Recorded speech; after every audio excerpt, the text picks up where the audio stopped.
Everyone, welcome to Eat the Magic. It is, of course, the Escapade edition, the little podcast where we talk about what's going on in theme parky stuff. I like that phrase, theme parky stuff. Well, it's what it is. And who are you again? I'm Jared the Greek. You would know me as the host of Eat the Magic, and with me is Ari Kagami. You'd know her as the co-host of Escapade. Ayo.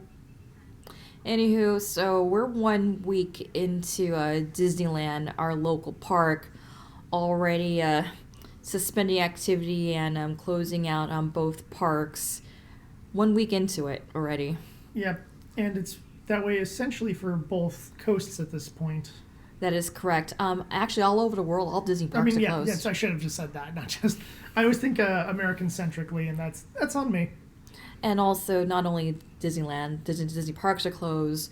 We also have the Universal Parks, SeaWorld, Legoland, even our local Knott's Berry Farm. Yep. And while, you know what, when I was young, I did Disneyland maybe every 3 months or something to that effect. Every 3 months, I get to go to Disneyland.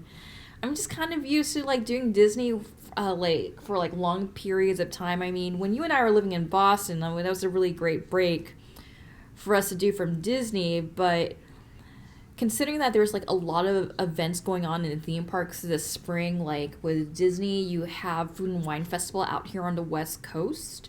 You have Dapper Day coming up at Knott's. You have Boysenberry Festival, which was supposed to start today, but because now Knott's just announced today that Boysenberry, well, they didn't say Boysenberry specifically, but they said that the park won't be open until mid-May, and that's outside the Boysenberry Festival timeline. It makes me sad because there's a lot of vendors I really like at Boysenberry Festival. Flora's Honey to be one of them. They don't sponsor us or anything, but it'd be nice. But I ended up to support them because I was going to spend money on them anyway. They do have a website, florashoney.com, if you want to just get your fix of boysenberry honey. I really feel bad for a lot of the vendors who normally sell at Boysenberry Festival, because it's not just the food, but there's also the arts and crafts aspect of it too. And arts and crafts can range from those boysenberry beanie hats, boysenberry purses, boysenberry soap, boysenberry shower gel, and boysenberry honey. And I really like that boysenberry honey. See, not only that, but all the employees who need to pay rent are also just sitting on their hands right now, not able to do much either. And that's not just ride operators. That includes people who would be performing at the Birdcage Theater, people performing in the stunt show, people performing at the Charles Schultz Theater, or the... what is the other theater called? There's 3 theaters. I got 2 of them. Otherwise, a lot of entertainment at the parks has also shut down too. And swifting coast going into Epcot, the Disney College Program folks, they had to be sent back home. Here's your certificate. Here's you need to move out and go back home.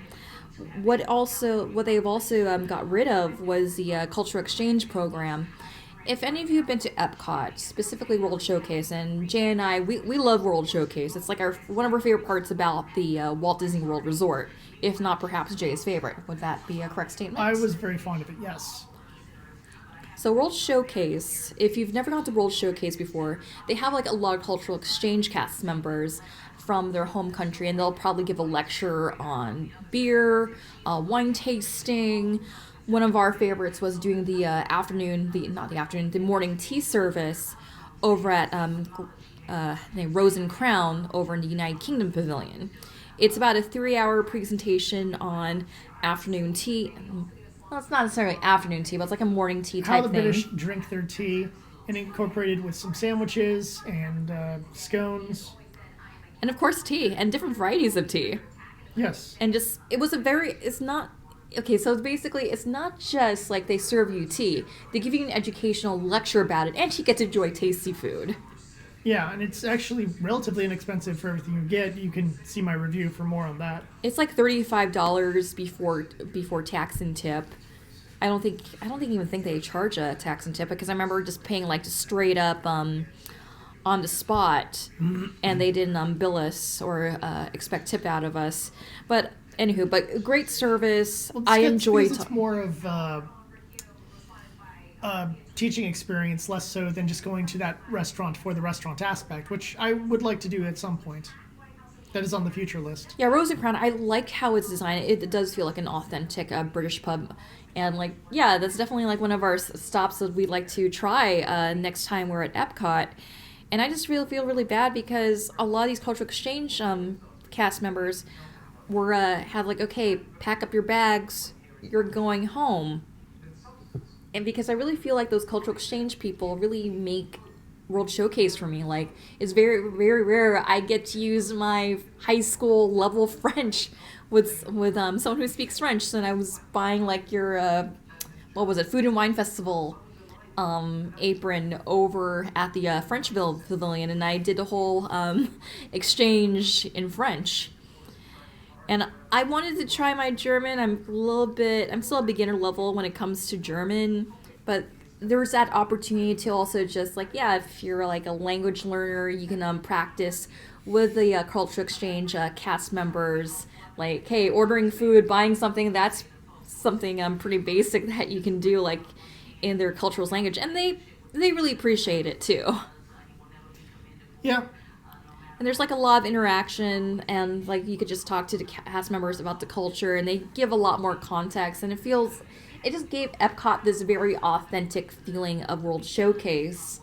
And also what's sad, too, is the taiko performers, and also, like, this one juggler in the Italy Pavilion. A lot of the cultural performers were also told like, okay, you're going home, we're cutting you off. We're cutting you off.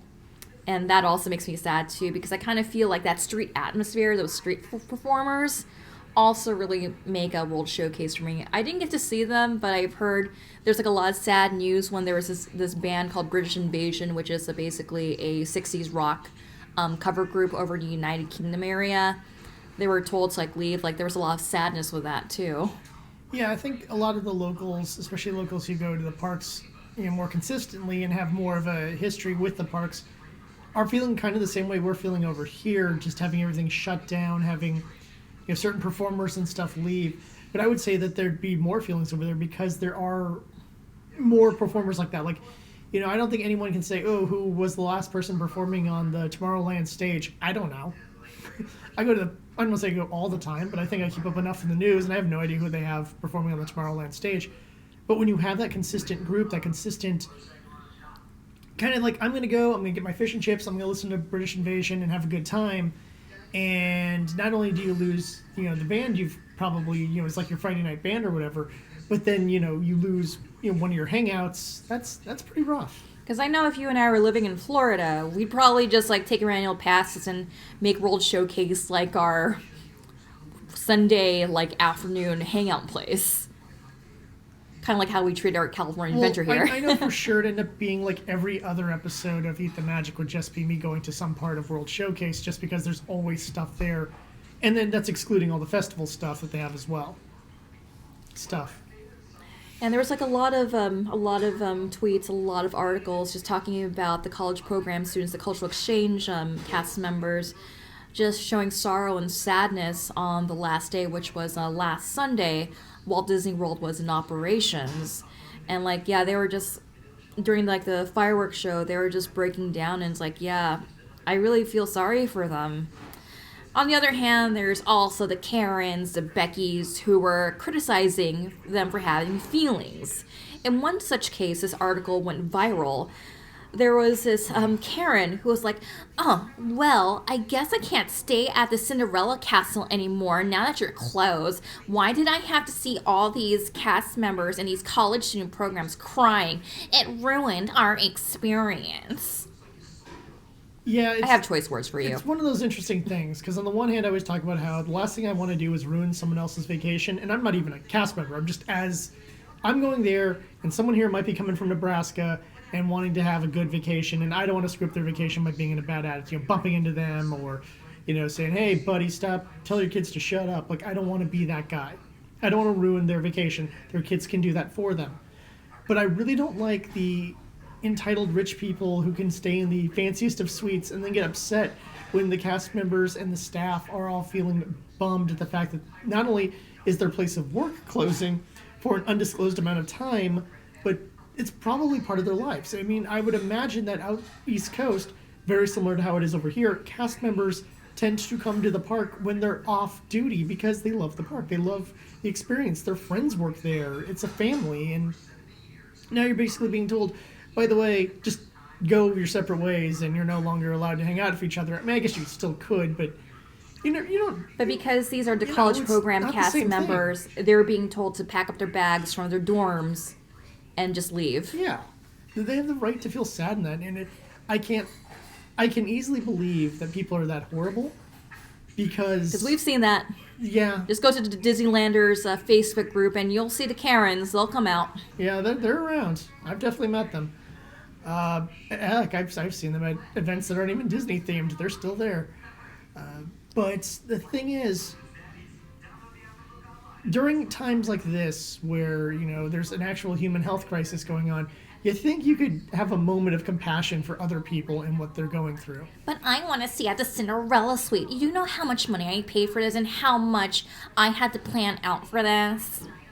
Shut up, Karen. Yes, I'll see you from one of the economy hotels in a room that's so far away from the bus terminal it takes me 2.5 days just to get to the bus terminal. And I'll see you from there. I don't really see us as Valley Resort people, but if it comes to it, we would do I'm a Valley using it as an Resort. example of how poor I am versus how rich they are. No, Valley Resorts are actually pretty affordable. Like, I think we didn't do it the last time around. I'll see you in first class from sitting on the edge of from holding onto the wing of the airplane. Just shows you, like, just ripping off, like, the side of the plane. Twilight Zone, love it. There's a poor person on the wing. Yes, sir, I bet there is. Close the shutter. Totally random anecdote. When we were leaving Florida, I got, like, one of those wishables of the Hitchhiking Ghost because of Haunted Mansion 50th anniversary. Nerd. It's my favorite attraction. Nerd. I had to get my Haunted Mansion merch. Thank God, I like the spooky house with the spooky spooks. So I put Ezra, like, right on the window of the plane, and I'm sitting at my window seat. And then I just took a photo of it, like, hey, there's a hitchhiking ghost on the side of the plane. I thought it was clever. Yeah, it's fine. And then, when you saw that, because I think you were half out of it and just turned and looked next to me because you're taking center seat, you were like, oh, they really are flying us home. Yeah, we were flying way too early. Don't fly early, people. Yeah. Or late. Just don't fly. That's my plan, to never fly again. That is my plan. Yeah, when the Magic Bus when the Magic Express has to pick up at 3 a.m., it's a trip. Yes, and your heart breaks when it does the... See you real soon. See you real soon. No, you're not allowed to do that to me, Disney. You're not allowed to do that to me, Disney. Yeah, that cuts deep. I think it'd be better if I wasn't, like, had 3 hours sleep and I, was still alive. I think it wouldn't have hit me as hard, but because I was so exhausted when on that trip to the airport, that it was just, like, heartbreaking to me. I was like, this is the saddest moment of my entire life, and multiple family members have died. Speaking of see you real soon, both our Disneyland Park and Disney World, when they had, like, right at the exit of Main Street Station, they had various characters just wave goodbye and farewell. Well, it's never goodbye and farewell. It's always see you real soon. See you real soon. And they had the president of, I believe, Disney World also wave farewell, see you real soon. And it was like, I was watching video footage of this. It looked really somber and also bittersweet sweet at the same time. Because I actually thought about, like, making a trip to Disneyland last Friday just to kind of just see how it was. But just for the sake of my health, I decided not to do it. Probably a wise choice on my end.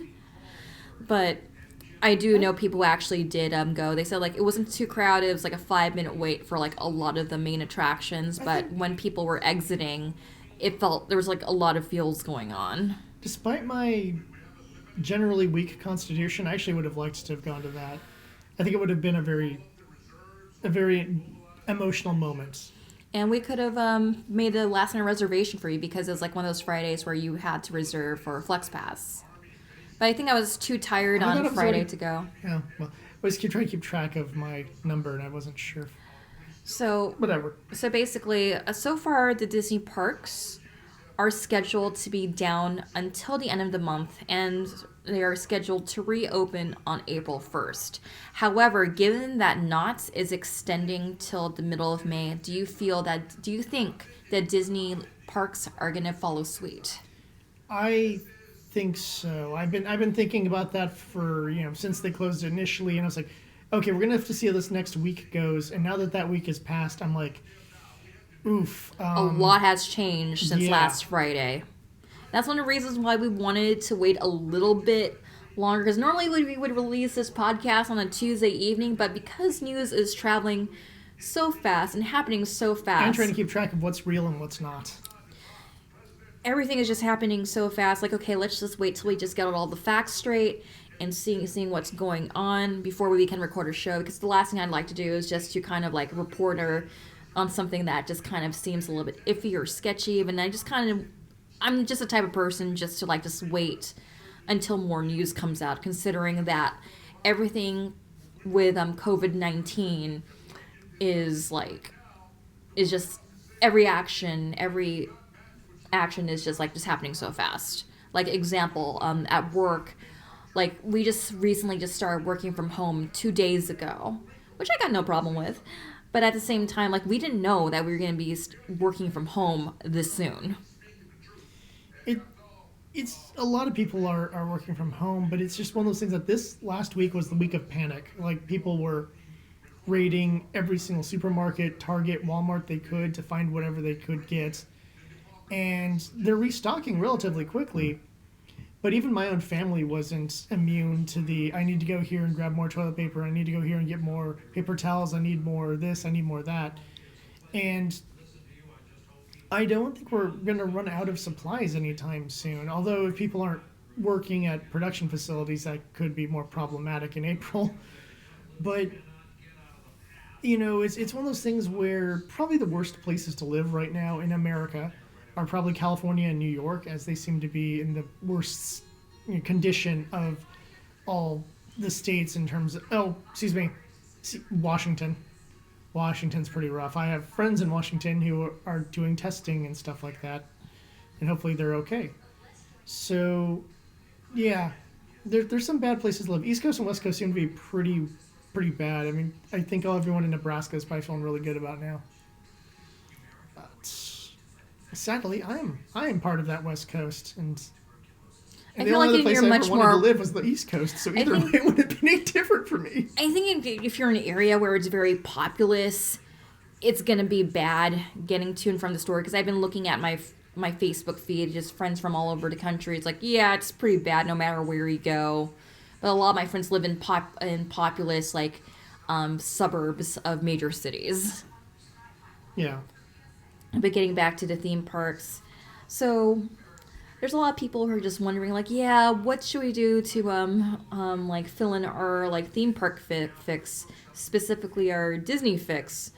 Well, I was just on the Knott's Berry Farm group today, and today again was supposed to be the first day of Boysenberry Festival.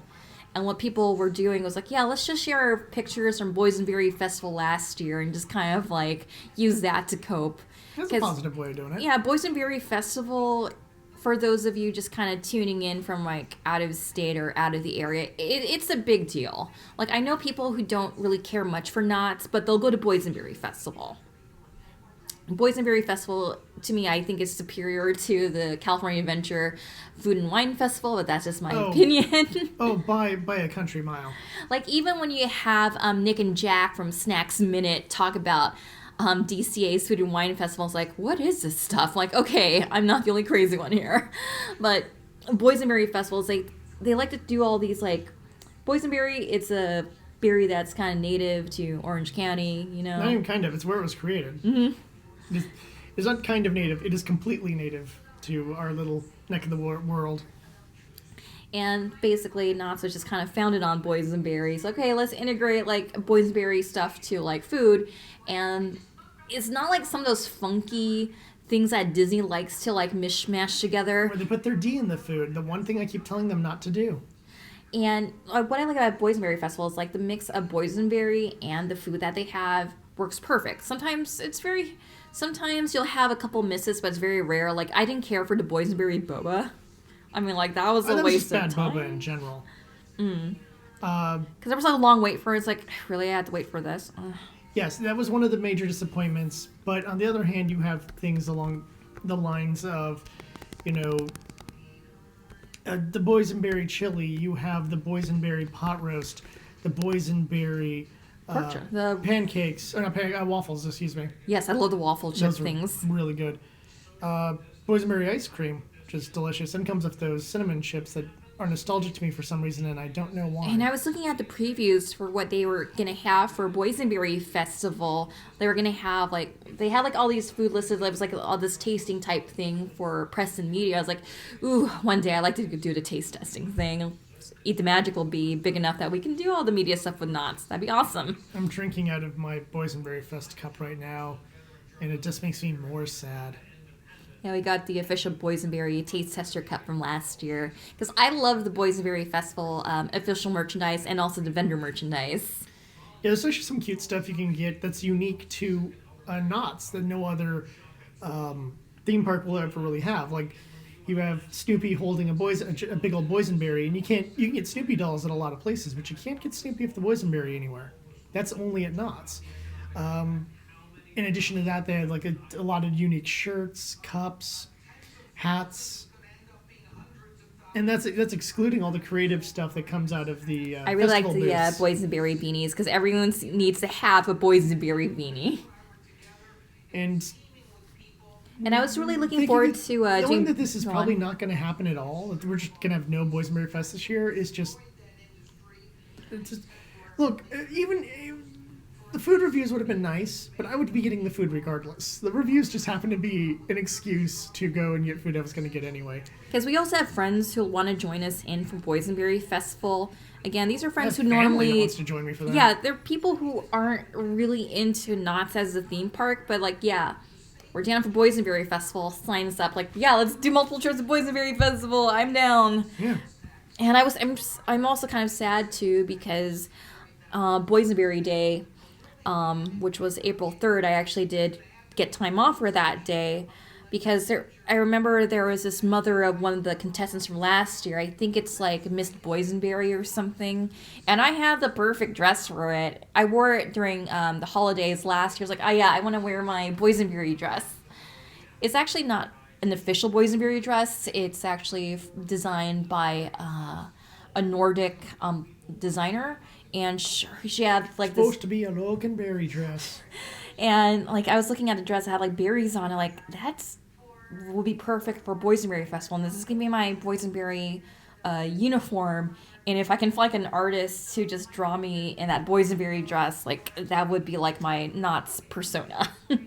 I'd be Miss Boysenberry. I was really looking forward to entering like Miss Boysenberry or the Boysenberry contest or something like that. I know it's kind of like an ego thing, but I just kind of like, I like being on stage. I like spotlight and also like, enjoy the food and everything, But again, like Boysenberry just kind of like shutting down, just like that just, well, they haven't really confirmed that Boysenberry is not going to be happening this year. I mean, it's a 100-year anniversary. You have Berry Tales due to open this summer. I'm kind of indifferent on it because I'm not a huge fan of like projection screen theme based attractions, which is like, yeah, it's probably going to be like Voyage to Iron Reef, but you're shooting boysenberry pies and... That's not really the same thing. I like animatronics. I like practical effects. Well, I mean, Iron Reef was, the whole screens anyways. I think it's going to be much closer to Midway Mania, except, the whole throwing pies or throwing berries at stuff instead of... Whatever. Carnival games. Carnival games. But it's one of those things where...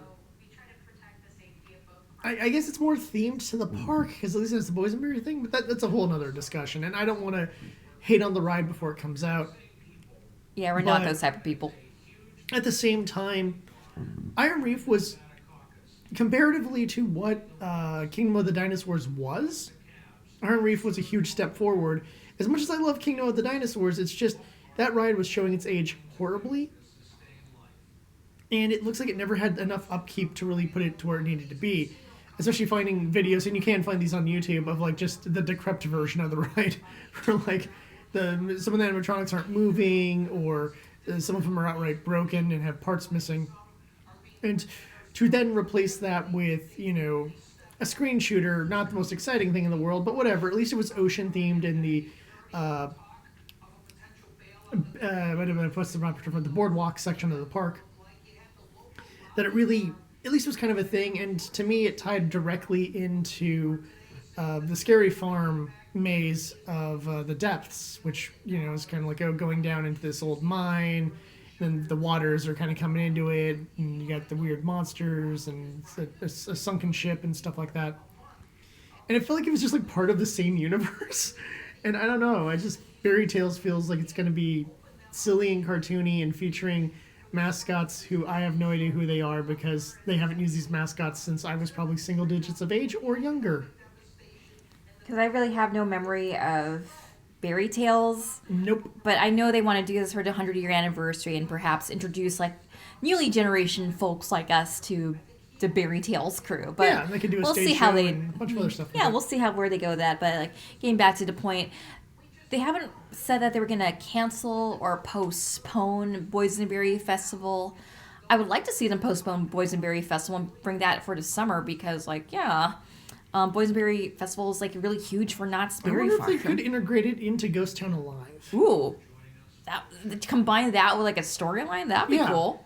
So the people of Calico are celebrating the Boysenberry Festival, and then you have someone stealing the prize for the Boysenberry contest or something like that. Yeah, I could have the would definitely be down for that. What's the criminal family from them? Mayfields. Mayfields. The Mayfields could steal the golden Boysenberry trophy they were going to give to the winner of the best pie contest or something. You could do something fun with that. And maybe they're planning on something like that. Maybe that's why I hope so. They're keeping things closed. Like, okay, look, we'll reopen it. We're going to do Boysenberry Fest plus Ghost Town, and we're going to make a whole brand new story. Whatever story we were planning, toss it. We're going to do something new. We're going to have some fun with this. I also know who's going to be the primary target of the hanging. Who? The virus. That's going to be the target of the hanging for sure. Don't remind me. Slightly off topic. That's a Halloween thing, but yeah, there are already sexy cosplayers cosplaying as the virus. I hate everyone on this planet except for us. Mm-hmm. And our listeners. You guys are great. Thank you for listening. Yeah, I can definitely see that as a subject of this year's hanging. Yeah. But last year, the hanging decided to hang itself. True. We'll but see how. It's because the person who deserved the hanging actually hung himself. I don't know if it was before or after. It was before that. He died like in September, August or something. Anywho. I believe. I looked that up. So I just kind of been on the Knott's Berry Farm Facebook groups and just kind of like joining in with all the coping threads. Like, yeah, this is how we're coping with like Boysenberry Festival not starting today. But I really hope they do bring it for the summer when they open it up again, because again, Boysenberry is like just a huge local thing, and it is definitely one of my favorite theme park food festivals. Yeah. For the sake of tourism, for the sake of the workers, for the sake of the locals who need theme parks to kind of be their escape from the horrors of reality. Because you and I were talking about that when it came to Disney, because you're on Flux Pass, I'm on Signature. There's select weekdays where we can just hit up Disney, and it's like, okay, let's just go and like have like a Disney night. We met up with friends of ours, friends of the show. I recorded an episode in front of my friends. It was pretty fun. And it's just nice to kind of have that spontaneity, like... Yes, that's what I was trying to get to. In the beginning of the show, it's like, I'm so used to, like, just not doing Disneyland for, like, long periods of time, but Disneyland for us, and theme parks in general for us, has just become, like, it's, like, our escapism just from real life. And you and I, we were just kind of planning on just hitting up the parks, like, midweek, just to kind of like, okay, let's just walk around, grab dinner. There were little things I wanted to review that like I didn't get around to in my previous Churro one. milkshake, one of them. Churro milkshake. And it was in that position where I was like, you know what, it's okay, because if I can't hit it this week, plenty of time next week, and then all this happens Oh. and all my plans, and I hate to make it into some sort of like, oh, but what am I supposed to review next? So I'm like, I understand. We have backlog. We do have some backlog, and I could always do cooking videos again. In fact, there's one cooking thing I'm supposed to do because that was given us by our friend Teddy Scribbles. Teddy Pixels. Pixels. They're probably stuck in Animal Crossing land. Everyone's New stuck in Animal Horizons. Oh, let's talk about Horizons and No. what replaced Horizons. Nope. You like Mission Space. I do like Mission Space, but that's not pertinent to our discussion.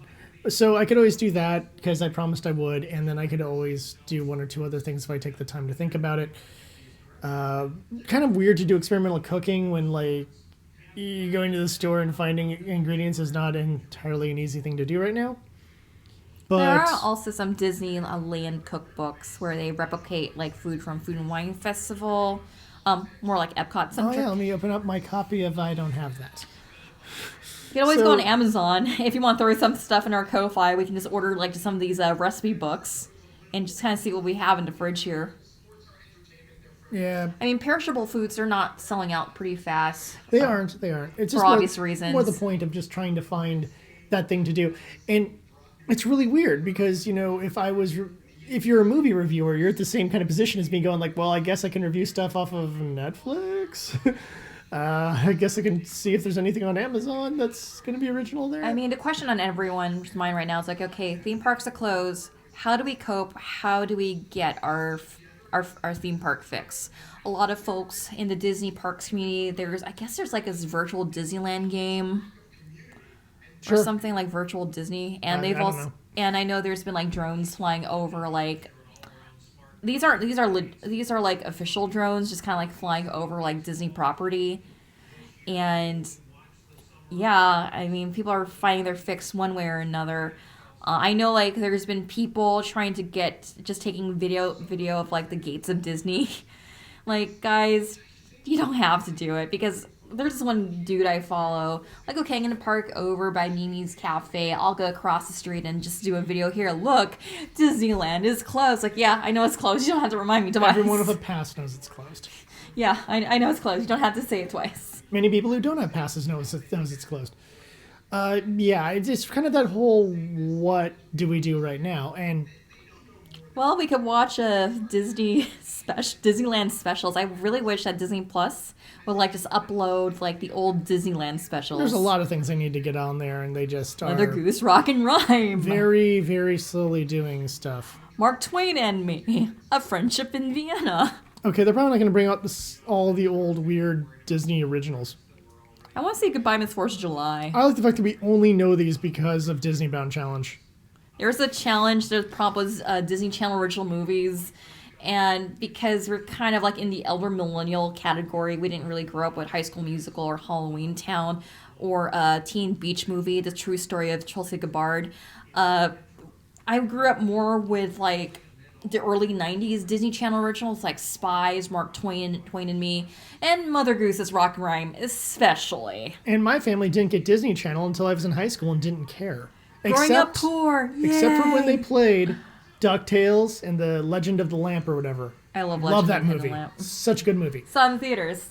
I did not. So that's where I got to see it, and that would be like my secret guilty pleasure for Disney Channel. I was like, oh, they're playing it.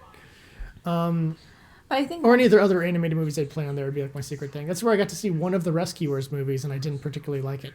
like our general plan is for the Escapade podcast, because normally like, okay, let's review Boysenberry Festival, let's review DCA's Food and Wine Festival, let's review let's talk about our memories of Soarin' Over California, because dagnabbit, it's back at DCA. That was the other thing I wanted to do. That's a ride my family worked on, and I would like to, go on it, talk about it, maybe find some delicious Soarin' Over California themed food items they might have. Who knows? Oranges are delicious. Other And scent they have on Soarin' Over California. ocean. That's right, it snow. smells very soapy at one point. Yes, snow is I there. don't smell the snow. I smelled the pine. The During pine. the Russian River Yeah. sequence. And then Michael Eisner hitting us with a golf ball. From Pebble Beach.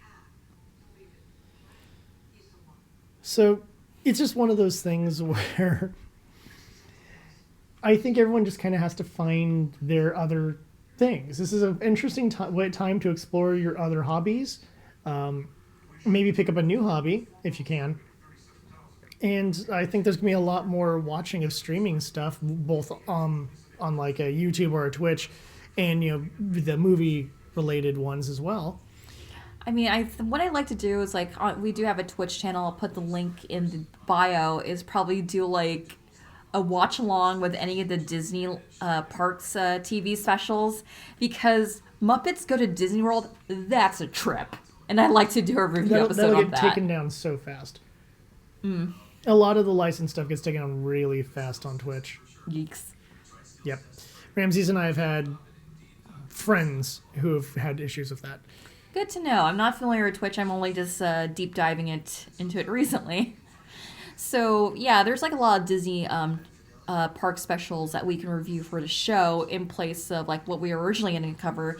Because honestly, I think this thing is going to go on way past April 1st. I've had to adjust Sadly. the Flex Passport reservation times a couple of times because I have a feeling, it's probably they're gonna probably move up the date further down, because if WonderCon is being canceled and that's mid-April, and all these other events are being canceled or postponed that are supposed to happen in May, like even the Renaissance Pleasure Fair, which is like our huge Ren Fair here in Southern California, is completely off. And this is like, oh my god, it's gonna be the first year I get to do Ren Fair again. And I was like, okay, big sad, because I wanted to go back to Ren Fair and check it out again. Because I still have like my 2 Ren Fair dresses I had back in college, but I haven't had a chance to wear again. And yeah, big sad, but life goes on, right? Yeah. But if there's like a special you like us to review for Escapades, any Disney park special, leave that in the comments, because we got plenty of time, plenty of content to produce.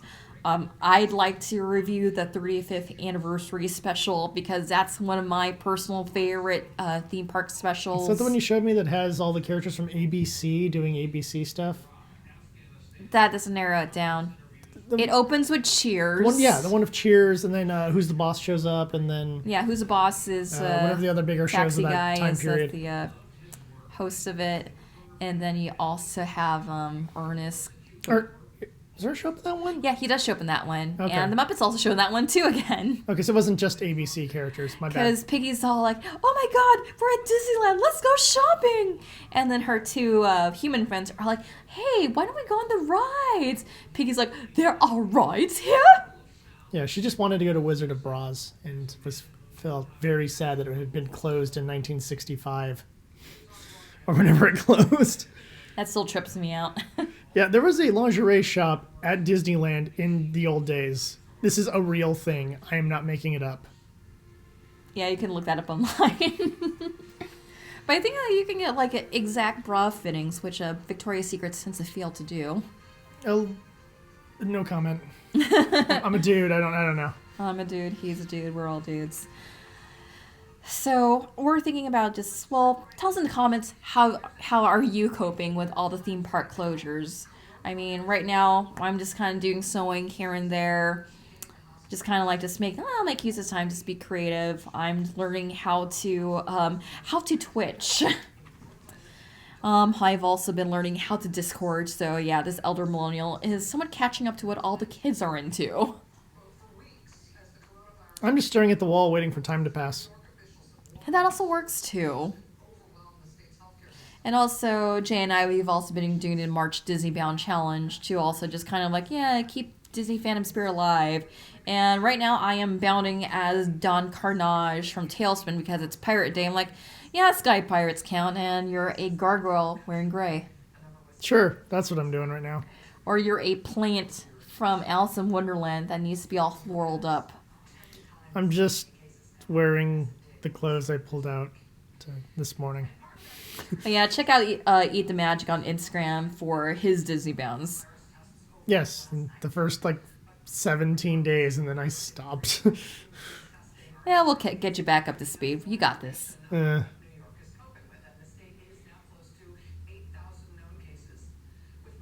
right, I think it's time for us to wrap up before I get too depressed. So, Thank you for listening. Of course, yeah, if there's any requests you have, please put them in the comments. We will try to get to them when we can. And until next time, remember that even if the park is closed, you can still have fun because the Disney spirit, the Knot spirit, heck, even if you're a Six Flags person, Oh yeah, because they're close. they're too. close too. Oh yeah, they exist. The spirit is still alive, and you can find ways of having fun, find ways of expressing your fandom, and just remember the good memories and know that even if it takes until May, you will have more good memories in the future. So until next time, I'm Jared the Greek for Eric Kagami saying thank you for listening, and remember to eat the magic. Nom.